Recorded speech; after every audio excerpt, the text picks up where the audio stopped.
मंझि दड़ो ऐं पासे जे इलाक़नि में मुसलसल 8 कलाकनि ताईं बरसाति बाद सिंधु दरिया में चाड़ अची वियो।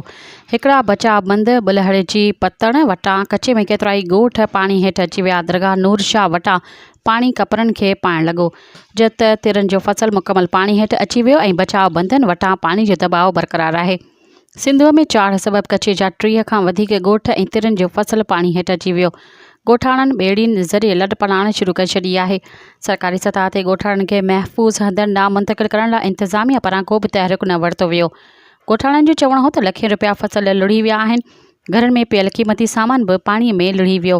हुननि जो चयो त इंतिज़ामिया का बि मदद न कई आहे। हुननि DC लाड़काणो ऐं ॿियनि आला अमलदारनि खे अपील कई त असांजी मदद कई वञे। मज़ीद ख़बरनि ऐं तफ़सीलात लाइ विज़िट कयो असांजी वेबसाइट www.awamiNewsHD.com ऐं ॾिसंदा रहो अवामी न्यूज़ HD।